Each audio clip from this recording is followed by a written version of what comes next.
कुछ स्वादिष्ट है बनाना तो playrecipes.com पे जरूर है आना। गरीब की भूख। एक सुंदरपुर नाम के गांव में एक गरीब मजदूर रहा करता था जिसका नाम था शिवा। उसके घर में उसकी पत्नी रमा और एक बेटा सचिन और बेटी सोना रहती थी। शिवा जो भी कमाता था उससे उनका गुजारा हुआ करता था। एक दिन शिवा काम करते समय अचानक उसको चक्कर आकर वह गिर गया और उसे बहुत गंभीर चोट आई। इस वजह से घर में कमाने का और कोई साधन नहीं था और घर का गुजारा हो पाना भी अब मुश्किल हो गया था। एक दिन रमा शिवा से, अजी मैं क्या कह रही हूँ, मैं कुछ काम ढूंढ लेती हूँ जिससे हमारे खाने के लाले नहीं पड़ेंगे। कैसे हाथ पर हाथ रखे घर पर रहूँ, घर में अनाज का दाना भी नहीं है, मुझे कुछ करना होगा। रमा, ये सब मेरी वजह से हो रहा है ना। अगर मैं ठीक होता तो ये नौबत तुम पर कभी नहीं आती और बच्चे भी भूखे नहीं रहते। अजी आप ऐसा क्यों कह रहे हो? कुछ नहीं हुआ है आपको, आप जल्द ही ठीक हो जाएंगे। मैं कब तक ठीक हो जाऊंगा ये डॉक्टर भी नहीं बता रहे अभी तक। रमा, क्या होगा हमारा अब? अजी आप जल्द ही ठीक हो जाएंगे, मेरा विश्वास है। और रहा हमारे खाने का सवाल, तो मैं लोगों के यहाँ झाड़ू बर्तन करके हम चारों का पेट पाल लूँगी। आप सिर्फ ठीक हो जाओ। अब मैं चलती हूँ, कहीं काम मिलता है क्या देख के आती हूँ। ऐसा कहकर रमा घर से बाहर निकलती है और काम की तलाश में एक घर में चली जाती है। वहाँ रमा दरवाजे की बेल बजाती है। तभी सामने से कोई औरत दरवाज़ा खोलती है और, कौन हो तुम, क्या चाहिए? जी मैडम जी, मैं रमा हूँ, यहाँ पास में ही रहती हूँ। मुझे काम की ज़रूरत थी, मुझे लगा आपके यहाँ मुझे काम मिल जाएगा, इसीलिए मैंने दरवाज़ा ठोका। क्या क्या काम करती हो तुम? झाड़ू बर्तन कपड़े खाना बनाना सब आता है मैडम जी। आपके यहाँ जो भी काम होगा वो सब कर लूँगी। मेरे यहाँ झाड़ू और बर्तन का काम है, कर लेगी? महीने के 1000 रुपये मिलेंगे, इससे ज़्यादा कुछ नहीं मिलेगा। चलेगा मैडम जी, मैं हर रोज़ इसी समय आया करूँगी और आपको कोई शिकायत का मौका नहीं दूँगी। ऐसा कहकर रमा अगले दिन से काम पर जाने लगती है और उस काम के साथ वह दूसरे काम भी ढूंढ लेती है और दिन भर काम करके रमा को महीने के 5000 रुपये मिला करेंगे। ये सोचकर रमा खुश होती है, मगर उससे उन चारों का गुजारा ही नहीं हो सकता था। इसीलिए रमा किसी के घर का बचा हुआ खाना भी अपने साथ लेकर आया करती थी, जिससे उसके दिन आगे निकल जाए। वह हर रोज़ किसी न किसी के घर से कुछ न कुछ लाया करती थी। जो खाना लोग फेंक देते थे वो खाना रमा घर लेकर आती थी और जो अच्छा हो वो अपने बच्चों को खिलाती थी। ऐसे ही महीना बीत गया। रमा अब अपने काम अच्छी तरह से कर रही थी, किसी की कोई भी शिकायत नहीं थी। एक दिन उसकी मालकिन रेवती ने रमा से, अरे रमा, ये कल का खाना बहुत बच गया है, क्या तुम इसे लेकर जाओगी? हाँ मालकिन, मैं इसे लेकर जाऊँगी। ऐसा कहकर रमा वह सारा खाना अपने लाए हुए थैले में अच्छी तरह से रख देती है और काम खत्म होने के बाद रमा घर चली जाती है और अपने बच्चों के साथ भरपेट खाना खाती है। वो दिन उसके लिए सबसे अच्छा दिन था। अब अगले दिन हमेशा ऐसा ही होने लगा, कुछ न कुछ बच जाता और रमा पूछकर सब खाना अच्छी थैली में डालकर लेकर जाती थी।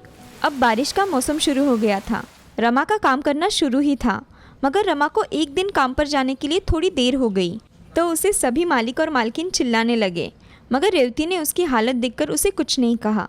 उसने रमा से कहा, रमा, आज तुम्हें अच्छा नहीं लग रहा है क्या? अच्छा नहीं लग रहा हो तो तुम छुट्टी ले सकती हो। मैडम, हम गरीबों की ऐसी किस्मत कहाँ, यहाँ काम नहीं किया तो खाने के लाले पड़ जाते हैं। ऐसा कहकर रमा काम करने में व्यस्त हो जाती है। अब कुछ दिन ऐसे ही बीत जाते हैं। रेवती उसे उसके घर की जानकारी पूछती है, मगर वह कुछ भी नहीं बताती। ये सब देख रेवती बड़ी हैरान हो जाती है। अब शिवा उठकर बैठने लगा था। अब वह लकड़ी का आधार लेकर चल रहा था, मगर वो एकदम स्वस्थ वो अब तक नहीं हुआ था। वो बच्चों की घर में देखभाल किया करता था, अपने बच्चों को कहानियाँ सुनाता था और उनसे बहुत सारी बातें भी किया करता था। एक दिन रमा काम पर निकलते समय बारिश शुरू हो गई। रमा के पास छाता न होने के कारण वह सर पर अपनी साड़ी का पल्लू लेकर काम करने के लिए निकल जाती है। जब काम पर पहुंचती है तो वह पूरी गीली हुई होती है। तभी उसका ध्यान खुद के कपड़ों पर चला जाता है। उसे अच्छा नहीं लगता। वह अपना पल्लू कंधे पर रखकर काम करना शुरू करती है। 2 घर के काम हो जाने के बाद रमा रेवती के घर जाने के लिए निकलती है। तभी रमा अपने आप से, हाय रे मेरी फूटी किस्मत, अब मुझे इस पानी से बचा ले। मेरे पास छाता खरीदने के भी पैसे नहीं है, मैं क्या करूँ? ऐसा कहकर एक दुकान के सहारे वह खड़ी रहती है। कुछ देर रुकने के बाद वह रेवती के यहाँ जाती है। तभी रेवती रमा को देख, अरे रमा, तुम इतनी भीगी हुई क्यों हो? अगर ऐसी ही रही तो ठंड लग जाएगी और बीमार पड़ोगी। नहीं मालकिन, मैं ठीक हूँ। अरे मेरी साड़ी पहन लो, तुम्हें ठंड नहीं लगेगी। मालकिन, आपने इतना सोचा, यही बहुत है। मैं ये नहीं ले सकती, मैं ठीक हूँ। ऐसा कहकर रमा अपना काम करने लगती है। अब काम खत्म करने के बाद रमा घर जाने लगती है। तभी रेवती उसे आवाज़ देती है, रमा तुम्हारी तनख्वाह लेकर जाओ, और ये मेरी ओर से तुम्हारे लिए। रमा देखती है तो उसमें कुछ खाने की चीज़ें होती हैं और एक छाता होता है। ये सब देख रमा की आंखों में आंसू आ जाते हैं। वो रेवती से, मालकिन, इसकी कोई ज़रूरत नहीं थी, मुझे ये नहीं चाहिए। मेरी ओर से तुम्हें ये छाता और तुम्हारे बच्चों के लिए कुछ खाने का सामान, और ये लो तुम्हारी तनख्वाह, पकड़ो। जी मालकिन, आपका बहुत बहुत धन्यवाद। मैं अब चलती हूँ। ऐसा कहकर रमा अपने घर जाने लगती है। उसके पीछे पीछे आज रेवती भी चली जाती है और उसका पीछा करती है। उधर रमा को देर होने की वजह से बच्चे घर में। पिताजी, माँ कब आएगी? हमें बहुत भूख लगी है। अरे माँ आ जाएगी सोना, माँ को काम बहुत होगा इसलिए आज उसे देर हो गई होगी। रेवती रमा का पीछा करते करते वह उसके घर तक पहुंच जाती है। घर पहुंचते ही रमा अपने हाथ पांव धोकर बैग में रखा हुआ सामान खोलती है और अपने बच्चे और पति के सामने रखती है। उस सामान को देख बच्चे बड़े खुश हो जाते हैं। माँ, मुझे बहुत भूख लगी थी, अच्छा हुआ तुम कुछ लेकर आई, मुझे ये बहुत पसंद है। हाँ, ये लो, मन भर कर खाओ। ये सब नज़ारा रेवती बाहर से देख रही थी। ये सब देख उसकी आंखें भर आई और वह देखती है कि रमा के घर में उसका पति पलंग पर लेटा हुआ है और उसके बच्चे घर में ही खेल रहे थे। रमा जब घर आई तो सारे बड़े खुश हुए। ये सब देख रेवती उसके घर में चली जाती है। रमा, उसकी ये आवाज़ सुनकर रमा पीछे देखती है तो रेवती पीछे खड़ी दिखाई देती है। वह उन्हें देखते ही, मालकिन, आप यहाँ आइए ना, बैठिए। रमा, तुम्हारी जिंदगी में इतने कष्ट है और तुम फिर भी चुपचाप काम करती रही। मैंने तुमसे पूछा तो तुमने कुछ बताया क्यों नहीं? क्या मैं इतनी गैर हूँ? नहीं मालकिन, मैं अपने साथ आपको दुखी नहीं करना चाहती थी, इसीलिए मैंने आपको कुछ नहीं बताया। रमा, मैं तुम्हारे पति का अच्छी तरह से इलाज करूंगी और तुम्हारे बच्चों की शिक्षा का खर्च भी मैं करूंगी, तुम चिंता मत करो। ऐसा सब सुन के रमा की आंखों में आंसू आ जाते हैं और वह उसको हाथ जोड़ के धन्यवाद देती है। दीदी, आप सच में बहुत महान हैं। आप जैसी दीदी नसीब वालों को मिलती है। इतना अच्छा नसीब है मेरा, मुझे आपके वजह से दीदी मिल गई। ये सब सुन रेवती रमा को गले लगा लेती है। अब रमा और उसका परिवार खुशी खुशी रहने लगता है और रेवती की मदद से आज रमा के बच्चे स्कूल में भी जाने लगे थे और शिवा का अच्छे अस्पताल में इलाज भी हुआ था। अब शिवा स्वस्थ था और काम करने भी लगा था। इस देश में ऐसे बहुत सारे मजदूर हैं जो कि अपनी कहानी बता भी नहीं सकते मगर उन हालातों से गुजरते हैं। ये सब वास्तविकता है। भूख बहुत बड़ी होती है, पेट के लिए सब काम करने पड़ते हैं और ऐसे कितने शिवा हमारे देश में होंगे जिनके परिवार ऐसे मुसीबतों से जूझते हैं। हमें उनकी सहायता करनी चाहिए। इस कहानी से हमें ये सीख मिलती है कि जिंदगी में कभी भी कोई भी काम बड़ा या छोटा नहीं समझना चाहिए और हमारा बचा हुआ अन्न गरीबों को दान कर दे, उसे कूड़े में ना फेंके और ज़रूरतमंद लोगों की हमेशा मदद करे। बहुत समय पहले की बात है। किशनपुर नाम के गांव में चरण नाम का एक आदमी अपने 2 बेटियों के साथ रहता था। चरण बहुत ही मेहनती और दयालु इंसान था। चरण की बड़ी बेटी का नाम था नीलू और छोटी बेटी का नाम था पार्वती। नीलू भी बड़ी समझदार और मेहनती थी। वो बचपन से अपने माता पिता का हर कहा सुनती थी और पार्वती बिल्कुल उसके विपरीत थी। वो हमेशा जिद पर अड़ जाती थी। ये देख चरण हमेशा सोचता था, मेरी बेटी नीलू कितनी मासूम, नेकदिल और समझदार है। मुझे हमेशा इसके बारे में सोचना चाहिए। एक दिन उनके गांव में मेला लगता है। चरण अपने दोनों बेटियों को लेकर मेला देखने जाता है। तभी नीलू को एक गुड़िया पसंद आ जाती है और नीलू अपने बाबा से, बाबा, मुझे वो गुड़िया चाहिए, मुझे वो बहुत पसंद आई है। अच्छा ठीक है बेटी। चरण नीलू को वो गुड़िया लेकर देता है।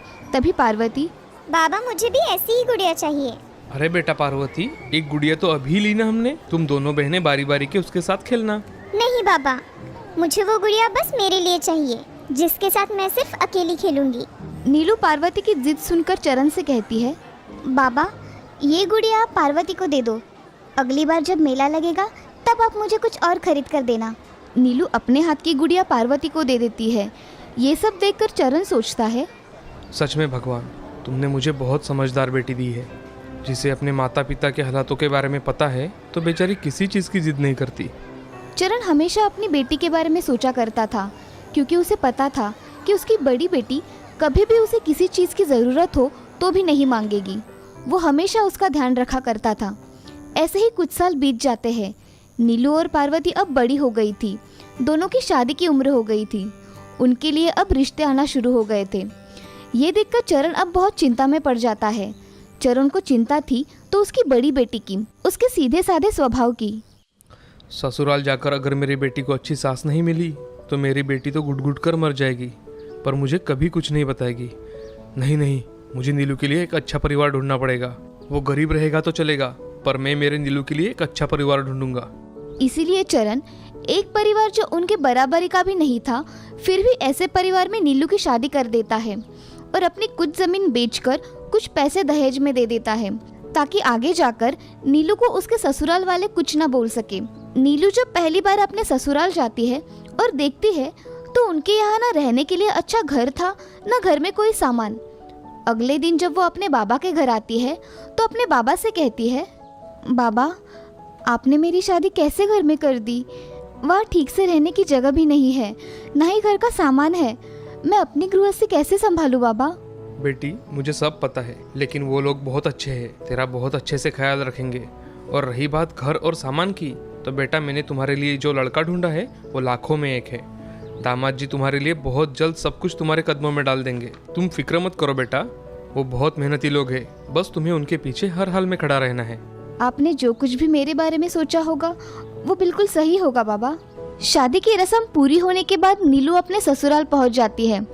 उस दिन के बाद नीलू ने कभी उस बात का जिक्र तक नहीं किया। जो नीलू ने अपने बाबा के घर कभी खेतों में काम नहीं किया था, वो अभी अपने पति शंकर के साथ लोगों के खेतों में मजदूरी भी करने लगी थी। धीरे धीरे शंकर के घर के हालात भी बदल जाते हैं। शंकर और नीलू मिलकर कुछ जमीन किराए से लेते हैं। दोनों दिन रात मेहनत करते हैं। कुछ ही सालों में शंकर खुद की जमीन खरीद लेता है। ऐसे ही एक दिन शंकर नीलू से, भाग्यवान, जब से तुम मेरी जिंदगी में आई हो मेरा तो नसीब ही बदल गया है। और मैं तुम्हें इस बात की दाद देता हूँ कि तुम्हारे बाबा के घर तुम कभी खेतों में नहीं गई, लेकिन तुमने मेरा बखूबी साथ दिया। ऐसा साथ पाने के लिए लगता है मैंने पिछले जन्म में जरूर कोई पुण्य किए होंगे, तभी तुम मुझे मिली हो। जाइए, आप भी ना कुछ भी बोलते हो। पति और पत्नी का तो काम ही है ना एक दूसरे के हर सुख दुख में साथ देना। इसमें मैंने क्या बड़ा कर दिया? अच्छा भाग्यवान, चलो खाना खाते हैं। जी, मुझे तो कब की भूख लगी है। आप ही हो कि इधर उधर की बातें कर रहे हो? अच्छा बाबा, चलो। शंकर और नीलू हंसते हंसते खाना खाने बैठ जाते हैं। थोड़ी देर बाद घर का काम कर दोनों सो जाते हैं। ऐसे ही हंसी खुशी दोनों के दिन बीत रहे थे। दोनों मेहनत कर रहे थे और अपने जीवन को अच्छे से जी रहे थे। शंकर कभी खेतों के साथ कोई भी धंधा शुरू करता तो नीलू हर उस काम में शंकर को पूरा सहयोग कर देती थी। धीरे धीरे दोनों तरक्की करने लगे। अब शंकर और नीलू को एक सुंदर सा लड़का होता है, जिसका नाम वो सागर रखते हैं। अब सागर धीरे धीरे बड़ा होने लगा। घर में खुशहाली छाई हुई थी। शंकर और नीलू भी बहुत खुश थे। ऐसे ही एक दिन शंकर नीलू से कहता है, भाग्यवान, तुम जब शादी कर हमारे घर आई तब हमारे पास कुछ भी नहीं था। आज देखो, ज्यादा नहीं है, लेकिन आज हमारे पास खुद का खेत है, अच्छा सा परिवार और ये छोटा सा लेकिन अच्छा घर है। पीछे मुड़कर देखता हूँ तो यकीन नहीं होता कि ये सब इतने जल्दी कैसे हुआ। हाँ जी। बस भगवान हम पर ऐसे ही कृपा बनाए रखे, हमें हमेशा मेहनत की ताकत दे। दोनों बातचीत करने के बाद अपने अपने काम में लग जाते हैं। कुछ साल बीत जाते हैं। अब सागर भी 12वीं की परीक्षा देकर आगे सीखने के लिए बाहर जाता है। नीलू और शंकर इधर बहुत मेहनत करके सागर को पढ़ाते हैं। सागर भी अच्छे से पढ़ाई कर रहा था। कॉलेज की छुट्टियां लगने की वजह से सागर घर आता है। तभी सागर शंकर से, बाबा, अब मुझे 1 महीने की छुट्टी है, आप बस ये 1 महीना आराम कीजिए, खेत के सारे काम मैं कर लूँगा। सागर की ये बात सुनकर शंकर को अच्छा लगा कि मेरी बेटे को हमारी फिक्र है। लेकिन शंकर सागर से कहता है, हाँ बेटा, जरूर काम करना तुम, लेकिन अभी तुम सिर्फ अपनी पढ़ाई पर ध्यान दो, आगे जाकर काम ही काम करना है। ठीक है बाबा, लेकिन आप मुझे छोटे काम भी तो बता दिया करो, उतना ही आपका काम कम हो जाएगा। ठीक है बेटा। ऐसे ही एक दिन शंकर शाम को फसल में पानी देने के लिए खेत में निकलता है। रास्ते से जाते वक्त शंकर की गाड़ी का एक्सीडेंट हो जाता है। गांव वाले शंकर को उठाकर पास के शहर के अस्पताल लेकर जाते हैं। सर पर मार लगने की वजह से शंकर कोमा में चला जाता है। सागर भी अस्पताल पहुंच जाता है। वहां के अस्पतालों में नई तकनीक ना होने के कारण वहां के डॉक्टर उन्हें दूसरे शहर एम्बुलेंस में भेज देते हैं। दूसरा शहर दूर होने के कारण शंकर रास्ते में ही चल बसते हैं। सागर के तो पैरों के तले जमीन खिसक जाती है। इधर नीलू को इस बात का कोई पता ही नहीं था। रात भर सागर अपने बाबा शंकर के पास बैठकर रोता है। अगली सुबह सागर और गांव वाले शंकर को घर ले आते हैं। नीलू तो ये सब अचानक देखकर अपने होश खो बैठती है। सागर अपने पिता का अंतिम संस्कार कर घर आता है। माँ, अब हमारा क्या होगा माँ? अब कौन मुझे इतना प्यार करेगा? माँ, कौन मेरे पीछे खड़ा होगा? कौन मुझे घर आते ही गले लगाएगा? माँ, मैं अब बाबा शब्द कभी अपनी जिंदगी में नहीं बोल पाऊंगा ना माँ। बताओ ना माँ। चुप हो जाओ मेरे बेटे। दोनों एक दूसरे के गले लगकर रोने लगते हैं। घर की सारी जिम्मेदारी नीलू के ऊपर आ जाती है। सागर टूट ना जाए इसलिए नीलू कभी सागर के सामने नहीं रोती, और सागर भी अपनी माँ को ज़्यादा दुख ना हो इसलिए वो भी कभी अपनी माँ के सामने नहीं रोया। दोनों एक ही जगह सोते और हर रात रोते थे, लेकिन एक दूसरे को उन्होंने कभी समझने नहीं दिया ताकि कोई कमज़ोर ना पड़े। सब विधि संपन्न होने के बाद सागर और नीलू दोनों ही तुरंत अपने खेतों में काम शुरू कर देते हैं। सागर दोपहर तक खेतों में काम करता था और दोपहर के बाद शहर जाकर कोर्ट कचहरी के लिए लगने वाले कागजात जमा करता था। आज तक उसे ऐसा कोई काम करने की ज़रूरत ही नहीं पड़ी थी। वो एक पेड़ के नीचे बैठता और अकेला जितना जी चाहे रो लेता और घर आकर अपने माँ से कहता, माँ सब ठीक है, मैं सब संभाल लूँगा। एक दिन नीलू सागर से, बेटा तुम इधर खेती पर ध्यान मत दो, तुम अपनी पढ़ाई पूरी कर लो। तुम्हारे पिताजी भी यही चाहते थे बेटा। हाँ माँ, मैं अपनी पढ़ाई पूरी कर लूँगा, तुम चिंता मत करो। सागर खेती के थोड़े काम करके परीक्षा देने जाता था। उस साल सागर सारे विषय में फेल हो गया। तब उसे सारे रिश्तेदार और आस पड़ोसी लोग कहने लगे, अरे देखो बाप गया तो लड़का बिगड़ गया, ये लड़का तो अब कुछ नहीं कर सकता। और रिश्तेदार और समाज के लोग सागर को ऐसे भला बुरा कहने लगे। सागर और मन ही मन में टूटने लगा। वो अपने बाबा के बहुत ज़्यादा करीब था। जब भी वो पढ़ाई करने बैठता था उसे अपने बाबा का अंतिम संस्कार उसकी आंखों के सामने आता था। वो किसी भी चीज़ में अपना मन नहीं लगा पा रहा था। ऊपर से लोग उसे हिम्मत देने के बजाय भला बुरा कहने लगे थे। एक वक्त ऐसा भी आया कि सागर ने जान देने की सोच ली, क्योंकि वो करने कुछ और जाता था और हो कुछ उल्टा ही जाता था। एक दिन वो रात को उसके गांव के पास वाले बड़े पुलिया पर गया और वहां से छलांग लगाकर अपने जान देने वाला था। तभी उसने सोचा, अगर मैं ऐसे डर के जान दे दूंगा तो मेरी बात मेरे माँ का क्या होगा। वो वापस नीचे उतरकर घर गया और घर जाकर माँ को गले लगाकर बहुत रोया। क्या हुआ है बेटा, रो क्यों रहे हो? कुछ नहीं माँ, ऐसे ही। इधर घर के हालात बहुत खराब थे। नीलू दिन रात मेहनत करती थी और बस उसे एक ही आस थी कि सागर एक बार अपनी पढ़ाई पूरी करके कहीं नौकरी करने लगे। लोग भले ही सागर को कुछ भी कहते थे, लेकिन नीलू को अपने बेटे पर पूरा विश्वास था कि सागर बस उसके बाबा के जाने की वजह से अंदर से टूट चुका है। उसकी उम्र ही क्या है, वक्त के साथ मेरा बेटा कुछ ना कुछ जरूर कर लेगा। 1-2 साल बीत जाते हैं। सागर एक अच्छी नौकरी पर लग जाता है। माँ, मुझे नौकरी लग गई है, अब तुम्हें चिंता करने की कोई ज़रूरत नहीं है। मेरे बेटे, मुझे पता था एक ना एक दिन तुम अच्छा कर ही लोगे। उस दिन के बाद सब हंसी खुशी रहने लगे। फिर भी नीलू अपना खेती का काम कभी नहीं छोड़ती। वो अपनी खेती का काम करती रही क्योंकि उसे उस खेत की कीमत पता थी। उस खेतों में शंकर की यादें थी। सागर भी अपने खेतों से उतना ही प्यार करता था जितना नीलू।